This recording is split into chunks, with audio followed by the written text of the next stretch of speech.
Hi friends, welcome back to another video. இந்த வீடியோவில் என்ன பார்க்க போகிறோம் அப்படின்னா, நான் எப்படி சிஏ இன்டர்மீடியேட் குரூப் 2 கிளியர் பண்ணேன் அப்படிங்கிறத ஃபுல்லாக பார்க்கலாம்.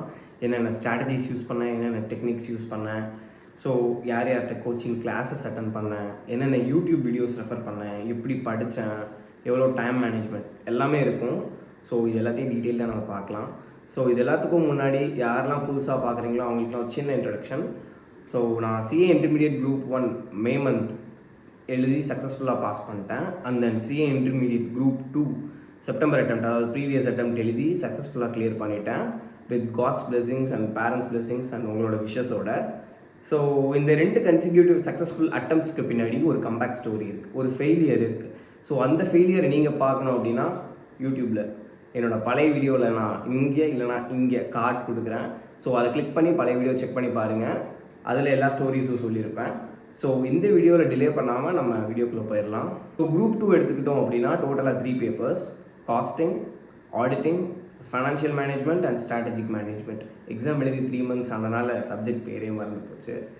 ஸோ மொத்தம் 3 பேப்பர்ஸ். ஓகே, 3 பேப்பர்ஸில் ஃபஸ்ட்டு காஸ்டிங் எடுத்துக்கலாம். காஸ்டிங் வந்து 100% நியூமரிக்கல் பேப்பர், ஃபுல்லாகவே ப்ராக்டிக்கலாக ஒர்க் பண்ணணும். நோ தியரி இருக்கும், பட் ரொம்ப சின்ன குவான்டிட்டி அளவுக்கு தான் தியரி இருக்கும். அந்த லாஸ்ட்டு சிக்ஸ்த் கொஷினில் தியரி கேட்குறதுக்கான சான்சஸ் மட்டும்தான் இருக்குது. ஸோ தியரி பார்ட் அப்படின்னு எடுத்துக்கிட்டிங்கன்னா ரொம்ப கம்மி தான். So we should focus more on practical side when it comes to costing.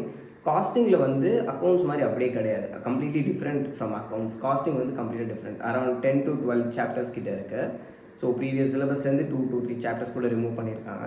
காஸ்டிங்க்கு நான் யூஸ் பண்ண மெயின் ஸ்ட்ராட்டஜி என்னென்னா, daily minimum study of 2 hours. 2 hours காஸ்டிங்க்கு ப்ராக்டிக்கலாக நான் ஒர்க் பண்ணேன். 2 hours டெய்லியும் ரஃப் நோட்டில் நான் போட்டு பார்த்தேன். ஸோ ஐசிஐ மெட்டீரியல் யூஸ் பண்ணி. ஸோ இதுக்கு பின்னாடி என்ன இருக்குது அப்படின்னா, நான் ஒரு இன்ஸ்டியூட்டில் ப்ரீவியஸ்லி ஒரு இன்ஸ்டியூட்டில் அட்டன் பண்ணியிருந்தேன் பிஃபோர் ஆல் திஸ் திங்ஸ். அந்த இன்ஸ்டியூட்டில் அக்வயர் பண்ண நாலேஜும் எனக்கு கொஞ்சம் இருந்துச்சு. அதுக்கப்புறம் யூடியூப்பில் கணேஷ் பரத்வாஜ் அப்படின்னு ஒரு சார், அந்த சாரோட வீடியோ கோ த்ரூ பண்ணி பார்த்தேன். Marathon, last minute marathon video மாதிரி இருந்தது. ஸோ அதை ஒரு தடவை பார்த்துட்டு completely revising all the formulas. So I started studying for costing. So formulas எல்லாம் ஒரு நோட்டில் எழுதி வச்சுக்கோங்க. எழுதி வச்சுட்டு you start preparing for ICI materials. So ICI material இருக்க சம் எல்லாமே போட்டு பாருங்கள். ICI material book bag, illustrations எல்லாமே போட்டு பாருங்கள். அது மாதிரி தான் நான் போட்டு பார்த்தேன். ஸோ பர் டேக்கு 2 hours காஸ்டிங் மினிமமாக படிங்க. ஸோ அது வந்து அக்குமுலேட் ஆகி at the end of the exam time வந்து 150 hours கிட்ட நம்ம படிச்சிருப்போம் காஸ்டிங் மட்டுமே. ஸோ ப்ராக்டிக்கலாக காஸ்டிங் போட்டு பாருங்கள். ஸோ இதில் தியரிட்டிக்கலாக எதுவும் படிக்கிறது கிடையாது, ப்ராக்டிக்கலாக different types of varieties of sum try பண்ணி பாருங்கள். So costing mostly sorted out. நீங்கள் எப்போ ஒர்க் அவுட் பண்ண ஆரம்பிக்கிறீங்களோ அப்போவே இந்த problem is sorted out. So next paper பார்த்தீங்கன்னா ஆடிட்டிங், பேப்பர் 5.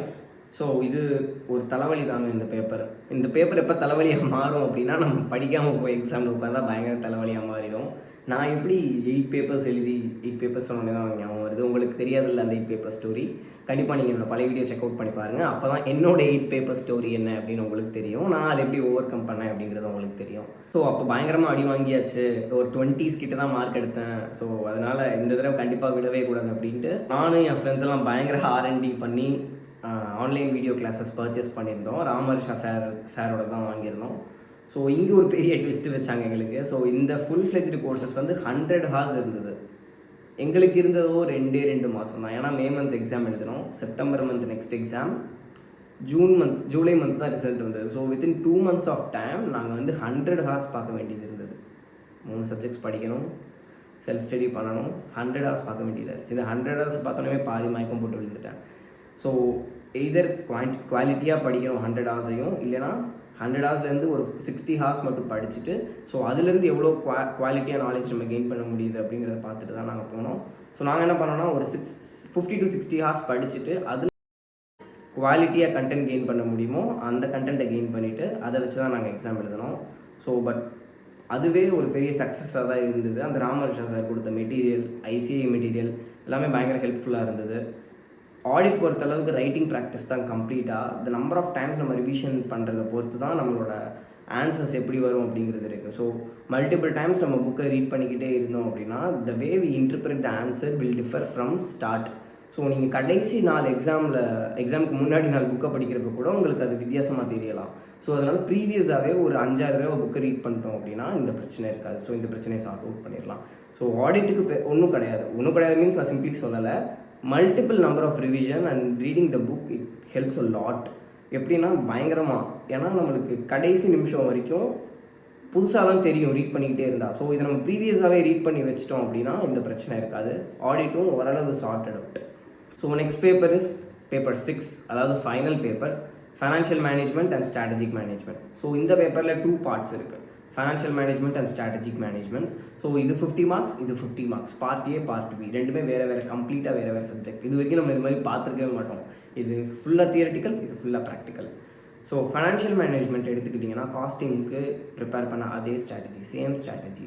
மினிமமாக 1 to 1.5 hours daily financial management நம்ம ப்ராக்டிக்கலாக ஒர்க் அவுட் பண்ணி பார்த்தோம் அப்படின்னா டெஃபினட்டாக நம்மளுக்கு ரிசல்ட்ஸ் கிடைக்கும். பிகாஸ் அது தியரிட்டிக்கலாக படிக்கிறதுக்கு எதுவுமே இல்லை. டிஃப்ரெண்ட் டைப்ஸ் ஆஃப் சம்ஸ், அந்த ஃபார்முலாஸ் புரிஞ்சுக்கிட்டு நம்ம டிஃப்ரெண்ட் டைப்ஸ் ஆஃப் சம்ஸில் அதை அப்ளை பண்ணி பார்த்தோம் அப்படின்னா ஷுவராக டெஃபினட்டாக அது வரும். ஸோ எஃப்எம்க்கு different types of questions try பண்ணி பாருங்கள். ஐசிஐ மெட்டீரியல், அப்புறம் அடிஷ்னல் கொஷின்ஸ், ஆர்டிபி நிறையா ட்ரை பண்ணி பாருங்கள். ஸோ எவ்வளோ கொஷின்ஸ் சால்வ் பண்ணுறோமோ அதை பேஸ் பண்ணி தான் நம்ம ஃபைனல் அவுட் புட்ருக்கோம். ஸோ இதை அப்படியே ஓரமாக ஒதுக்கி வச்சுட்டு next section strategic management. Strategic management என்ன அப்படின்னா, நம்ம ஆதி காலத்தில் கிளாஸ் 11ல் வந்து காமர்ஸ் இல்லைனா பிஸ்னஸ் ஸ்டடீஸ்னு படிச்சிருப்போம்ல, அதோட அப்கிரேடட் வெர்ஷன் இல்லைனா அதோட கிராண்ட் ஃபாதர், அதோட டேட் எப்படி வேணால் வச்சுக்கலாம், அந்த வெர்ஷன் தான் strategic management. So totally 5 chapters தான் இருக்கும். 5 சாப்டர்ஸுமே கொஞ்சம் இன்டர் கனெக்டடாக தான் இருக்கும், எல்லாமே பிஸ்னஸ் ரிலேட்டடாக. அதில் நிறைய டாபிக்ஸ் இருக்கும். அந்த ஸ்வாட் அனாலிசிஸ், பிசிஜி மேட்ரிக்ஸ், நிறையா அந்த டேர்ம்ஸ் எல்லாம் இருக்கும், நிறையா அனாலிசிஸ் இருக்கும், பாக்ஸாக இருக்கும். ஸோ இதெல்லாம் டயக்ராமெட்டிக்கலாக நிறையா ரெப்ரசென்ட் பண்ணலாம் எஸ்எம்மில். ஸோ சிஏல பார்த்திங்கன்னா டயக்ராமெட்டிக்காக ரெப்ரசென்ட் பண்ணுற ஒரே சப்ஜெக்ட் வந்து எஸ்எம் தான். எஸ்எம்மில் டயக்ராமெட்டிக்கலாக ரெப்ரசென்ட் பண்ணிக்கலாம். ஸோ எஸ்எம் தியரிட்டிக்கலாக அண்டர்ஸ்டாண்ட் பண்ணிக்கிட்டு ஓன் வேர்ட்ஸில் கூட எழுதலாம். இதுவும் 50 மார்க்ஸ் தான். ஸோ புக் எவ்வளோ டைம்ஸ் ரீட் பண்ணுறோமோ அதை பேஸ் பண்ணி தான் இதோட அவுட்கமும் இருக்குது. இதில் நான் ஃபேஸ் பண்ண பெரிய டிஃபிகல்ட்டி, அதாவது பெரிய ட்ராபேக் என்னென்னா, எங்களுக்கு மே மாதம் அட்டெம்ப்ட் முடிஞ்சுது, செப்டம்பர் மந்த்தே அட்டெம்ப்ட்டு அனௌன்ஸ் பண்ணாங்க. 3 மாதம் தான் இருந்தது. ரிசல்ட் வரக்கு முன்னாடி நம்ம எவ்வளோ கான்ஃபிடென்ட்டாக இருக்கும் அப்படின்னு நம்மளுக்கே தெரியும். ஸோ அந்த கான்ஃபிடென்ஸில் தான் படிச்சுக்கிட்டு இருந்தோம். என்றைக்கு ரிசல்ட் வருது, நம்ம பாஸோ ஃபெயிலோ அப்படின்னு தெரிஞ்சக்கப்புறம் தான் நம்மளோட ஃபுல் பொட்டன்ஷியல் நம்ம அன்லீஷ் பண்ணுவோம். ஸோ அப்படி ரிசல்ட் வந்ததுலேருந்து எக்ஸாக்டாக பார்த்தோன்னா 2 மாதம் தான் இருந்தது. வெறும் 2 மாதம் தான் இருந்தது அட்டெம்ப்ட்டுக்கு. 2 மாதத்தில் 3 சப்ஜெக்ட் கிளாஸஸ் பார்க்கணும், எப்படி ஹேண்டில் பண்ணுறது அப்படின்னு தான் இருந்தது. ஸோ சிம்பிள் ஸ்ட்ராட்டஜி என்னென்னா, காஸ்டிங்க்கு 2 hours, ஆடிட்டுக்கு மினிமமாக ஏதாச்சும் ரீட் பண்ணிக்கிட்டே இருக்கணும். 1.5 hours, டெய்லி 1.5 hours. எஃப்எம்எஸ்எம் அதே மாதிரி தான், காஸ்டிங் எப்படி பண்ணோமோ 1.5 hours. எஸ்எம்க்கும் ஒரு 1 hour. எஸ்எம் வந்து சீக்கிரமாக முடிச்சிடலாம், எஸ்எம்க்கு வந்து டெய்லியுமே எடுத்துகிட்டு இருக்காது. ஸோ எஸ்எம் முடிச்சக்கப்புறம் எஃப்எம்எஸ்எம் மாற்றி பண்ணிக்கலாம். ஸோ 2 hours மாற்றி பண்ணிக்கலாம். ஸோ டோட்டலாக ஒரு நாளைக்கு 4 hours or 5 hours நம்ம ஃபுல் பொட்டன்ஷியலோட 3 சப்ஜெக்ட்ஸ் படித்தாலே, so at the end of the 3 months or 4 months எவ்வளோ நம்ம முடிச்சிருப்போம் அப்படின்னு பார்த்தீங்கன்னா, நம்ம பாஸ் பண்ணுற அளவுக்காச்சும் முடிச்சிருப்போம் கண்டிப்பாக. ஏன் சொல்கிறேன்னா, நானும் அதே டெக்னிக்ஸ் தான் ஃபாலோ பண்ணேன். காலேஜ் போயிட்டுருந்தேன், நான் ரெகுலர் காலேஜ் போயிட்டுருந்தேன். ஸோ முடிச்சுட்டு வந்து தான் நான் இது மாதிரி படிப்பேன். அதே டெக்னிக்ஸ் ஃபாலோ பண்ணேன். At the end of the time 250, 300 hours வந்து அக்குமுலேட் ஆகிருக்கும் நம்மளுக்கு. அண்ட் ஒரே ஒரு முக்கியமான விஷயம் என்னென்னா, MTP, RTP, previous year question, இது எல்லாமே பெரிய தலைவலின்னு நினச்சிட்ருப்பீங்க. பட் இதுதான் லைஃப் சேவர். இந்த அட்டெம்ப்ட்டுக்கு ஒன்று ரிலீஸ் பண்ணுவாங்க, ப்ரீவியஸ் அட்டெம்ப்ட்டுக்கு ரிலீஸ் பண்ணியிருப்பாங்க. எம்டிபி, ஆர்டிபி மினிமமாக பாஸ்ட் 2 yearsோட எம்டிபி, ஆர்டிபி கண்டிப்பாக ஒர்க் அவுட் பண்ணியே ஆகணும். அதுலேருந்து கேட்குறதுக்கு probability of asking questions from that MTP and RTP is higher. ஏன்னா நிறைய பேர் சொல்லியிருக்காங்க, அந்த ப்ராக்டிஸ் மேனுவலெலாம் இருக்கும், அந்த ஆர்டிபி எம்டிபி கம்பைல் பண்ணி நிறையா இருக்கும், அதுலேருந்து கொஷின்ஸ் ரிப்பீட்டடாக கேட்டிருக்காங்க அப்படின்லாம் சொல்லுவாங்க. ஸோ அதை கொஞ்சம் நல்லா ப்ரிப்பேர் பண்ணிக்கிறது இன்னும் கொஞ்சம் பெட்டர் சைடாக இருக்கும். அதே மாதிரி ப்ரீவியஸ் இயர் கொஷின் பேப்பர், போன தடவை கொஷின்ஸ் கேட்டுட்டா அது கேட்க மாட்டாங்க அப்படின்னு சொல்லுவாங்க. அப்படிலாம் கிடையாது. Previous year past 2 years question பேப்பரையும் தரவு பண்ணி வச்சுக்கோங்க. சப்போஸ் கேட்டுட்டா என்ன பண்ணுறது, ஸோ அதையும் கொஞ்சம் ப்ரிப்பேர் பண்ணி வச்சுக்கோங்க. ஸோ இப்படி ப்ரிப்பேர் பண்ணிட்டா எல்லா ஏரியாஸும் கொஞ்சம் டச் பண்ண மாதிரி இருக்கும். ஸோ இல்லஸ்ட்ரேஷன்ஸ், நம்ம டெய்லி புக் படிப்போம், ரீட் பண்ணுறோம், and then book back questions போட்டு பார்க்குறோம், ஆர்டிபி, எம்டிபி இதெல்லாமே பண்ணுறோம். ஃபைனலாக எக்ஸாமுக்கு முன்னாடி ஒரு 15 days கண்டிப்பாக ரிவிஷன் பண்ணியே ஆகணும். வேறு வழியே கிடையாது, ரிவிஷன் பண்ணியே ஆகணும். ஏன்னா ரிவிஷன் பண்ணும்போது தான் ரியல் கேம் ஸ்டார்ட் ஆகும். நம்ம படிச்சுட்டு இருந்த வரைக்குமே அதெல்லாம் சும்மா. என்றைக்கு நம்ம ரிவிஷன் பண்ண ஆரம்பிக்கிறோமோ அன்றைக்கி தான் நம்மளுக்கு என்ன தெரிஞ்சிருக்கு என்ன தெரியலை அப்படிங்கிறது நம்மளுக்கு தெரியும். ஸோ ரிவிஷன் பண்ண ஸ்டார்ட் பண்ணுங்கள். எவ்வளோ சீக்கிரமாக ரிவிஷன் பண்ணுறீங்களோ அவ்வளோ சீக்கிரம் நீங்கள் கண்டுபிடிப்பீங்க உங்களுக்கு என்ன தெரிஞ்சிருக்கு உங்களுக்கு என்ன தெரில அப்படிங்கிறத. ஸோ அதை நீங்கள் ஃபைண்ட் அவுட் பண்ணிட்டீங்க அப்படின்னாலே நீங்கள் கோப்பப் பண்ணிடலாம். ஸோ ரிவிஷன் வந்து ஒரு எக்ஸாமுக்கு 20 டேஸ்க்கு முன்னாடி ரிவைஸ் பண்ண ஆரம்பிச்சிங்கன்னா மினிமம் 2 ரிவிஷன்ஸ். ஸோ நான் என்ன ரெக்கமெண்ட் பண்ணுவேன் அப்படின்னா மினிமமாக 2 ரிவிஷன்ஸ் பண்ணுங்கள். ஸோ மினிமம் 2 ரிவிஷன்ஸ் பண்ணால் அது ஹெல்ப்ஃபுல்லாக இருக்கும். எக்ஸாமில் ரீகால் பண்ணுறதுக்கு பயங்கர யூஸ் ஆகும். ஏன் சொல்கிறேன் அப்படின்னா இது யாரோ சொன்னது எதுவெல்லாம் கிடையாது. இது நான் அப்ளை பண்ண ஸ்ட்ராட்டஜியோ டெக்னிக் எது வேணா இருக்கலாம். ஏன்னா 20 டேஸ்க்கு முன்னாடி 2 ரிவிஷன்ஸ் பண்ணேன். 2 ரிவிஷன்ஸில் தான் எனக்கு தெரிய வந்தது என்னென்ன எனக்கு தெரியும்னு தெரில அப்படிங்கிறது. ஸோ நீங்கள் ட்ரை பண்ணி பாருங்கள். பார்த்துட்டு கமெண்ட்ஸில் சொல்லுங்கள். இப்போது இன்றைக்கி ஜான்வரி அட்டெம்ப்ட் முடியுது. ஸோ இப்போ தான் நான் ஈவினிங் இந்த வீடியோ எடுத்துகிட்டு இருக்கேன். ஸோ ஜான் அட்டெம்ப்ட் முடிஞ்சிருக்கும். So all the best for your results. And then யாரெல்லாம் மே அட்டெம்ப்ட்டுக்கு ப்ரிப்பேர் பண்ணுறீங்களோ அவங்களுக்கும் ஒரு ஆல் தி பெஸ்ட். நல்லா பண்ணுங்கள், ரிசல்ட் சக்ஸஸ்ஃபுல்லாக வரும். ஹார்ட் ஒர்க் போடுங்க, ப்ரிப்பேர் பண்ணுங்கள். ஸோ ஏன் ரெகுலராக வீடியோ வரல அப்படின்னு கேட்டிங்கன்னா ஒன்றும் பெருசாலாம் கிடையாது. என்னோடய சோம்பேறித்தனத்தினால லேசினஸ்னால தான் இவ்வளோ நாள் வீடியோ வரல.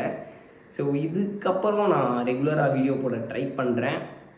ஏன்னா நான் இதுவே ஒரு 4-5 நம்ம சிஏ புக்ஸ் எல்லாம் அடுக்கி வச்சு தான் ஃபோனை நிப்பாட்டி வீடியோ எடுத்துகிட்ருக்கேன். ஸோ அதுவே பெரிய தலைவலியாக இருக்குது. ஸோ இதுக்கப்புறம் ரெகுலராக வீடியோ போட ட்ரை பண்ணுறேன். ஸோ எனக்கு ட்ரைபாட்லாம் கிடையாது, நம்ம சிஏ புக்ஸ் தான் எனக்கு ட்ரைபாடு. ஸோ ரெகுலராக வீடியோஸ் போட ட்ரை பண்ணுறேன். நான் ஆர்டிகல்ஸ் ஜாயின் பண்ணுறது, அதை பற்றின வ்ளாகு அது மாதிரி ஏதாச்சும் எடுக்கலாமா அப்படின்னு யோசிச்சுட்ருக்கேன். அதையும் இந்த சேனலில் அப்லோட் பண்ணுறேன். ஸோ இந்த வீடியோ பிடிச்சிருந்துச்சி அப்படின்னா மறக்காமலாம் இல்லை, வேணும்னா லைக் பண்ணுங்கள். யாராச்சும் உங்கள் ஃப்ரெண்ட்ஸுக்கு இந்த வீடியோ பார்த்து 10 மினிட்ஸை வேஸ்ட் பண்ணணும் அப்படின்னு ஆசைப்பட்டீங்கன்னா அவங்களுக்கு இந்த வீடியோ ஷேர் பண்ணி விட்ருங்க. நான் ஏதாச்சும் சேஞ்ச் பண்ணிக்கணும் அப்படின்னு நீங்கள் ஃபீல் பண்ணிங்கன்னா கமெண்ட் செக்ஷனில் கமெண்ட் பண்ணுங்கள். So that's all for this video guys. Bye bye, take care, see you next video, bye.